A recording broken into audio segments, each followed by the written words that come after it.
So while you were discussing who would take over my business after you fucked it, Business is business. while I am not emotional about the money. Hi. Hi. To want to try out for that role and then to do well enough to act. The actor once called the sexiest man alive, Matthew McConaughey, has everything Hollywood craves: fame, an Oscar, and an estimated fortune of about $160 million. He could live in the most luxurious mansions, appear on camera every day, and enjoy life like a box office king. But instead, Matthew chose a path that left all of Hollywood confused. He lives like a nomad, preferring an Airstream over mansions worth tens of millions of dollars. A man rich enough to live anywhere chooses to live as if he belongs nowhere. So what is really going on? Is this an image carefully constructed? Or is there a bigger secret behind that $160 million fortune? And what if the truth is not that he lives like a homeless man, but that he is running from what all of Hollywood is chasing? Step straight into the true world of luxury of Matthew McConaughey in 2026. Watch until the end, because this is not just a story about showing off money. This is a story about power, survival, and a man who has never bowed his head. A child born into a cold and ruthless family. Matthew David McConaughey was born on November 4th, 1969, in Uvalde, Texas. He carries English, German, Irish, Scottish, and Swedish ancestry.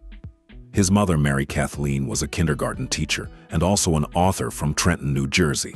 His father, James Donald McConaughey, often called Jim, was born in Mississippi, but grew up in Louisiana, where he played for college football teams. Jim once made it onto the Green Bay Packers roster in the NFL, but he did not become a professional player. He quit before the season began, worked at a Texaco gas station, and later became the head of an oil pipe supply company at Ginsco. Matthew's father was not present when he was born. He went out drinking because he doubted the child was his. He called his mother and said, "The only thing I want to say is if it's a boy, don't name him Kelly." And if at first glance Matthew seemed to grow up in a stable family, the reality was very different. His parents were highly emotional. They divorced twice and married each other 3 times. Years later, Matthew wrote a book in which he recounted his journey of achieving goals and shared many interesting stories from his life.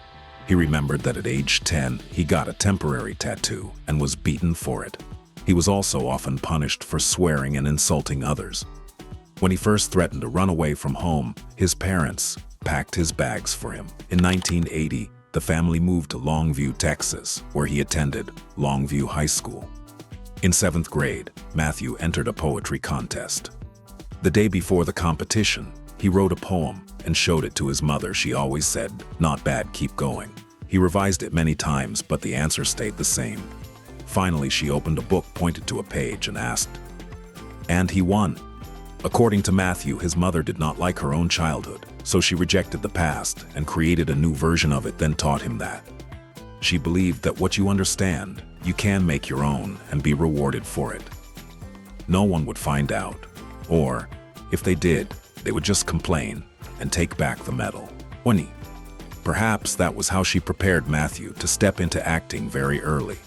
But after graduating high school and officially stepping into adulthood for a time, he did not know what to do next. He did not want to enter the family's oil business. Matthew once considered going to law school to become a lawyer, but honestly, he did not truly want that either. At that moment, his mother came up with the idea for him to become an exchange student. That was the beginning of Matthew's year in Australia, a year that truly shaped his character and turned him into the man the world was about to know. In the spring of 1993, Matthew successfully graduated with a Bachelor of Science degree in radio, television, and film. At the same time, he was dissatisfied with the income from his job as a hand model because the money he earned was both small and inconsistent, so he took a job as a bartender from a chance meeting at a bar with Don Phillips, a casting director and producer who saw his potential. Before Hollywood did Matthew McConaughey first touch the door to cinema, and from that moment, his dream of Hollywood truly began. Matthew McConaughey enters Hollywood in 1993. Dazed and Confused premiered as a coming-of-age film that seemed to be made for a small audience. But no one expected that what stuck in the public's memory was not the main storyline but a long-haired guy with a drifting gaze, walking as if he belonged to no world at all, David Wooderson. His rugged look, slow speech, and that uniquely rebellious energy did not resemble any classic leading man Hollywood was used to. This role immediately made him a fan favorite, and his line, "All right, all right, all right," became an iconic moment in pop culture. McConaughey continued with small supporting roles in films like Angels, In the Outfield, Texas, Chainsaw Massacre, The Next Generation, and Boys on the Side. He also appeared in the television series Unsolved Mysteries. After that opening, Matthew McConaughey charged straight into bigger films. A Time to Kill grossed over $152 million worldwide and turned him into a true leading man. Then, Contact, Amistad, and U-571 helped him secure his place in the studio system before exploding into a commercial star with films like The Wedding Planner, How to Lose a Guy in 10 Days, Failure to Launch, and Fool's Gold. Even when the quality of those films was debated, one thing never changed. Matthew McConaughey was always the kind of star the camera loved, audiences remembered, and the box office could easily sell. Just his presence gave a film a clear center. When many thought Matthew had everything and the rest of his life would just be repeating himself, he chose to go completely against the current. At that time, McConaughey was the king of rom-coms. Studios were ready to pay him $15 to $20 million per film, but he repeatedly turned down massive commercial projects. Some sources say that for just one project, he refused more than $15 million, not even counting 15% of back-end profits, if the film became a huge success, which could have reached tens of millions of dollars. Matthew turned down that offer and began rebuilding his career. One of the most important steps in that reinvention was accepting a salary under $200,000 to star in Dallas Buyers Club in 2013, a film that later earned him an Oscar. He was paid $14.5 million for the lead role in Sahara and $18 million for his role in Interstellar. In addition, he received $20 million for the film The Gentleman in 2020. Beyond films, Matthew earns over $10 million per year from endorsement deals, most notably with the car brand Lincoln and the technology company Salesforce. In February 2023, a corporate filing revealed that in recent years, so from Salesforce alone, Matthew has been paid $10 million per year to serve as a creative advisor and television spokesperson. After decades of dedication to the film industry, Matthew McConaughey holds a fortune of nearly $200 million, most of it coming from acting. Matthew McConaughey owns unbelievably lavish assets. Celebrities are often associated with luxurious lifestyles. At the same time, they may live surprisingly simple lives. Many celebrities choose to live under the Hollywood spotlight because they love the city and want to move there in search of better opportunities. Meanwhile, some celebrities hold on to their roots and prefer to stay in their hometown despite their fame. One of those celebrities is Matthew David McConaughey. Let's take a look at the places Matt calls home. Airstream mobile home. Matt said, "Who needs a house when you can live in a motorhome? People tell me that is not the Hollywood way of living, but it is my choice. I used to live in big houses where there was plenty of space that allowed me to have more options. I had a great chair that I loved very much, but there were months when I did not sit in it. I had a few wonderful paintings on the wall, but I hardly ever looked at them. I realized I did not need those things. As a result, I pursued a minimalist lifestyle. My Airstream motorhome is 28 feet wide and 7 feet long, and it has everything I need. That allows me to live without stress because my choices are limited. That allows me to focus on the essential things in life. It has a wonderful window right above your pillow, so when you wake up in the morning, you are looking straight out at the ocean or whatever view is behind your home that day." The motorhome is Matt's most valuable possession. In 1996, Matt bought a GMC van and named it Cosmo, then stripped out the entire interior and installed a bed, a refrigerator, and a VCR player in the back to watch movies. To make life easier, he turned the GMC van into a temporary living space. Cosmo became a little cramped, so he decided to upgrade to an aluminum trailer. In 2004, he fell in love with an Airstream. So he began learning about Airstream. The rounded body of the Airstream is a wonderful work of art and has excellent aerodynamics. In 2004, he bought an Airstream International CCD and lived in it for 4 years. The trailer was 8 feet long and had a living area, a daybed and work table, set a compact kitchen, a shower area, a toilet, and a small bedroom that he named Honeycomb because of the curve of the ceiling and the color of the space. In his RV, he traveled across America. He visited 49 states in that trailer, using it as a home, a workplace, and a getaway. Even though the mobile home had only 28 square feet of living space, Matt seemed completely at home. McConaughey loves his Airstream so much that he once thought about owning many of them. He hopes that one day there will be an Airstream hotel or an Airstream complex. I am not sure where it would be, but the special thing about Airstreams is that if you leave them parked too long, people start to feel sorry for them. Their axles should be turning because they were built to be on the road. He no longer lives in the Airstream, but he still owns the first trailer and 3 other Airstreams, now parked at an RV park in Malibu.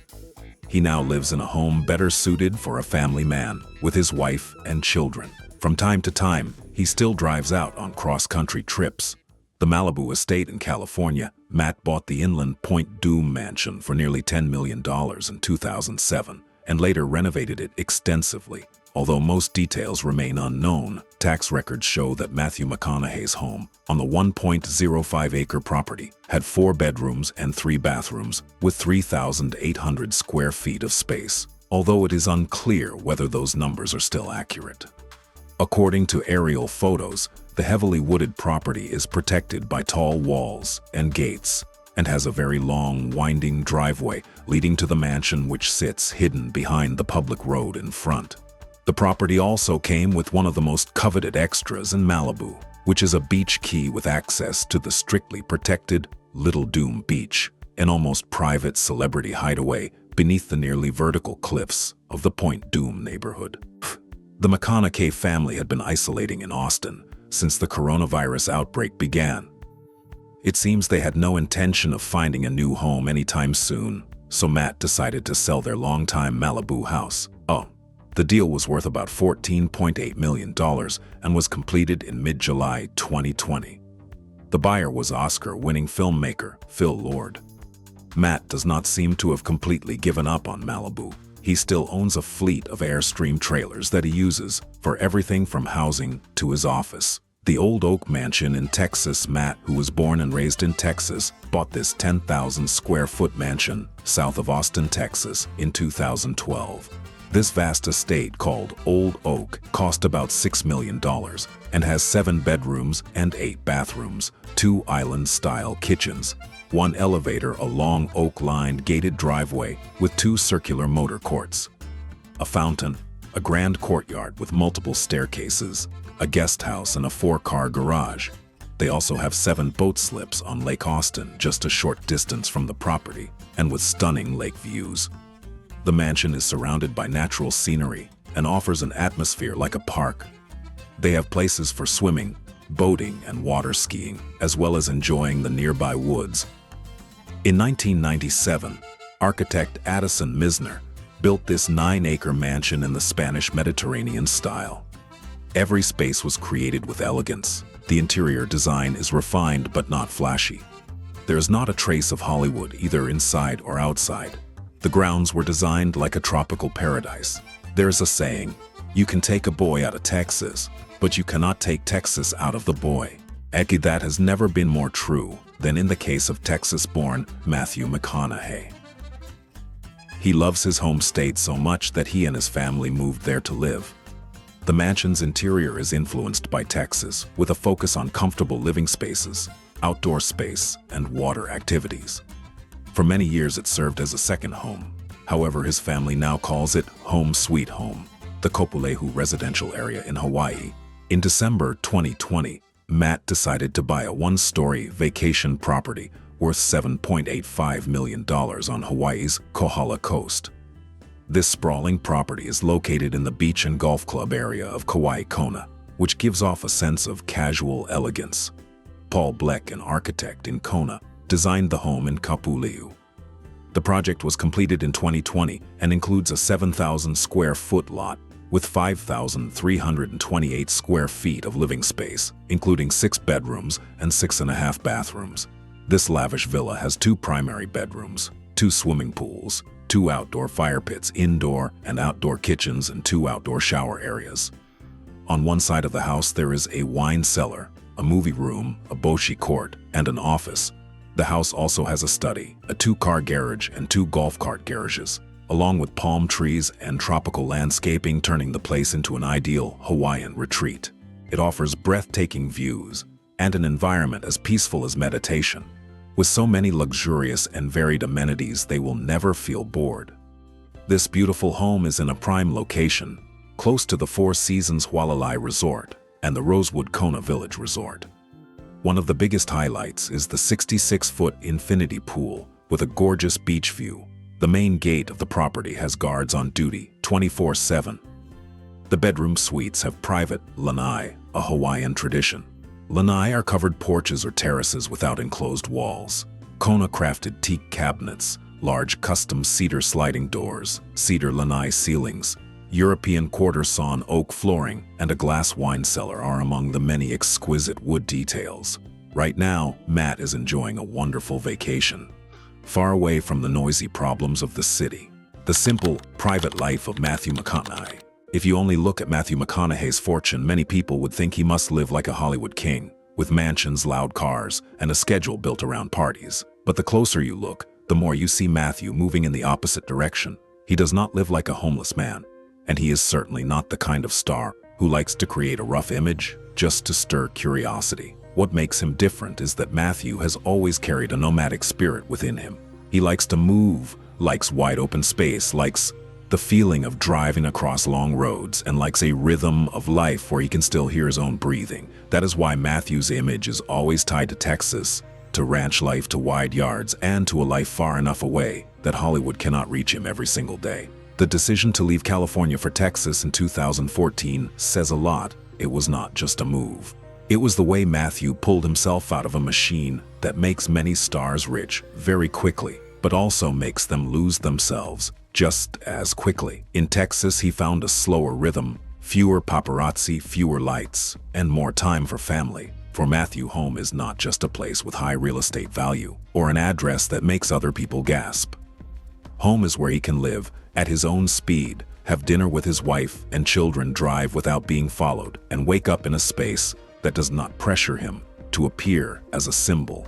That spirit is most clearly seen in the way he remains attached to his airstream. For many wealthy people, money is a tool to put down roots in the most glamorous place. For Matthew, money is also the right to hit the road. That airstream is not simply a luxury toy. It is a symbol of the kind of freedom he pursues.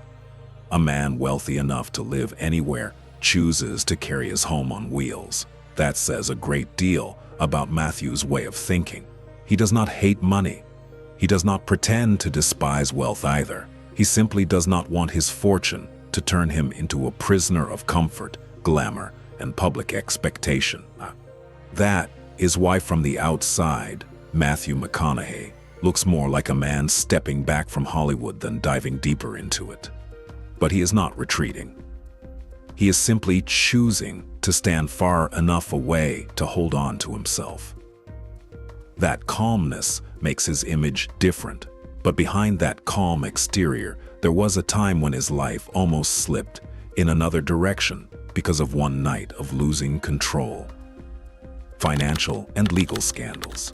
The dark side beside the spotlight. In 1999, while his career was still rising, Matthew McConaughey suddenly became entangled in the most shocking public incident of his life. That night, neighbors called the police because of loud noise coming from his house in Austin. When the police entered, according to the initial report, they found McConaughey naked and playing the bongo drums. That scene instantly turned into a media bomb. A young rising star suddenly appeared in a mugshot with an image no one expected.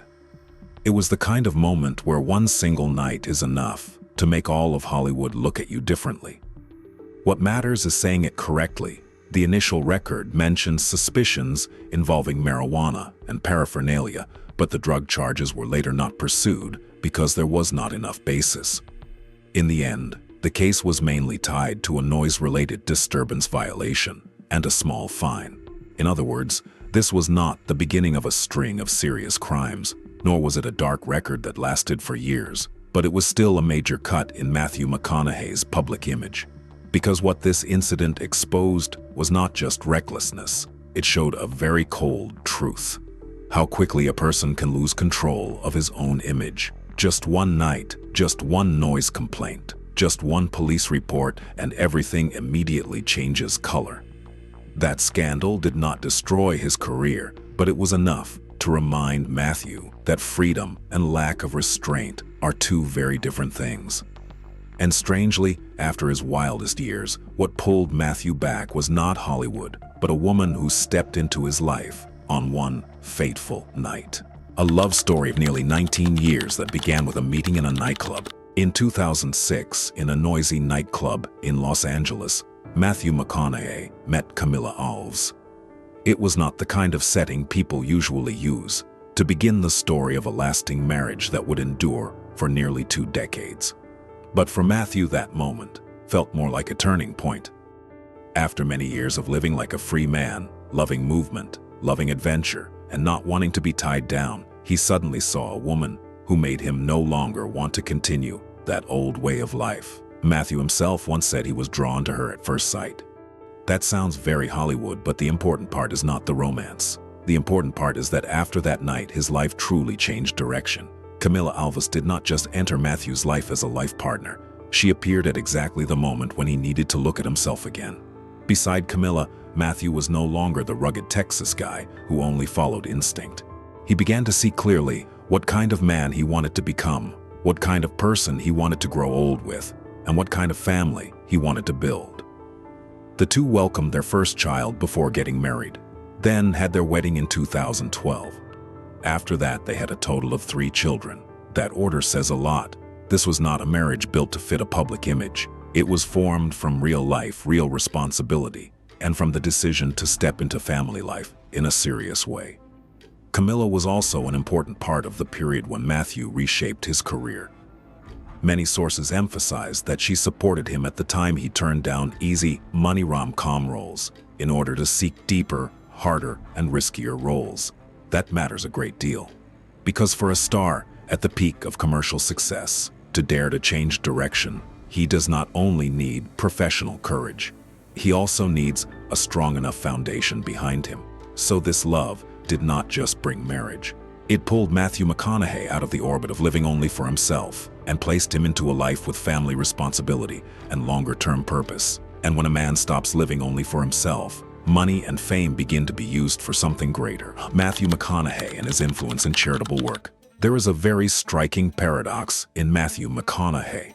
The man who once lived freely, who was once associated with an image of freedom, rebellion, and many unpredictable decisions, ultimately devoted a significant part of his time, money, and influence to helping teenagers live with more discipline. In 2008, Matthew and his wife Camilla Alves founded the Just Keep Living Foundation. Right from the name, the foundation speaks quite clearly about their spirit: keep living, but live in the right direction. The goal of the foundation is not big slogans meant to polish an image, but things that are very specific, very ordinary, and very hard to maintain if a young person does not have someone pulling them back at the right time. The Just Keep Living Foundation focuses on 4 core pillars: physical activity, mental and physical wellness, responsibility, and healthier life choices for the future. The foundation's programs are carried out in many high schools across America, targeting students who can easily lose direction under pressure from family, friends, living environments, and the very familiar temptations of adolescence. What stands out is that Matthew's approach to charity is very similar to the way he lives. He does not choose the style of handing things down from above. He chooses to help young people create a rhythm of life, hold on to that rhythm, and from there, hold on to the direction of their lives. That is why Matthew's charitable side is not separate from who he is. It aligns closely with the life philosophy he has followed for many years. Live healthy, live honestly, and keep your clarity before it is too late. If you look back at his rough childhood, his intense family environment, and his instinct-driven early adult years, you can understand why this path matters. Perhaps because Matthew knows how quickly a person can slip off the rails. He wants to help young people have better rails in place before everything goes too far. This is also what makes Matthew McConaughey's image different from many other wealthy stars. He does not just make money and then give part of it to charity to check a box. He uses money, fame, and life experience to create influence that has structure, purpose, and long-term impact. After all, the most remarkable thing is not how much money Matthew has made, but how he has turned that money into a different kind of life. Matthew McConaughey's current life, a new chapter full of glory and meaning. Looking at Matthew McConaughey today, it is hard to call him just a movie star. The Hollywood glow is still there, but it is no longer the center of his life. After many years of moving through every stage, from a newcomer to a box office icon, to the king of rom-coms, to an Oscar-winning actor, Matthew now seems like a man who has completely reorganized his values in life. He lives mainly in Austin, Texas, far from the fast-breathing pace of Los Angeles, and chooses a life with its own rhythm where work, family, sports, education, and community all exist together in a more balanced circle. What makes Matthew's current chapter notable is not that he is less famous, but that he no longer needs fame to prove who he is. Since 2019, he has become a professor of practice at the University of Texas at Austin after spending time as a visiting instructor. That detail says quite a lot. A man who was once paid tens of millions of dollars for a single role now spends time teaching, sharing professional experience, and returning to the school that once helped launch him into the world. That is not the choice of a man still hungry for spotlight. Oh, it is the choice of a man who wants to leave behind something more lasting than fame. At the same time, Matthew is also a part owner of Austin FC and serves as Minister of Culture, a title that sounds unusual and yet perfectly fits who he is. He does not just invest money. He contributes as a local cultural symbol, someone who helps the team carry a Texas identity that feels clearer, closer, and more distinctive. In addition, he is a best-selling author, a husband, the father of 3 children, and a man who is turning cinematic fame into social influence in a slow but steady way. That is the most important point about Matthew McConaughey today. The secret of the $160 million fortune is not how many houses he owns, how many contracts he has, or how many titles he has earned. It lies in the fact that he has enough strength not to let that pile of money swallow his humanity. From the outside, Matthew looks like a nomad, a man who always keeps his distance from the big stage. But in truth, he is a millionaire who understands that freedom is worth more than all the lights. Matthew McConaughey does not live like a homeless man. He lives like someone who understands too well that a real home is not located at any address, but in the one thing you refuse to lose even when all of Hollywood wants to buy it. We might talk about some public figures, companies, or social events today, but please note that we are just exploring these topics. Nothing said should be taken as a personal accusation or a judgment. Who should we cover next? Let me know in the comments. Don't forget to subscribe to join our community and stay updated on all things Hollywood. Catch you in the next episode.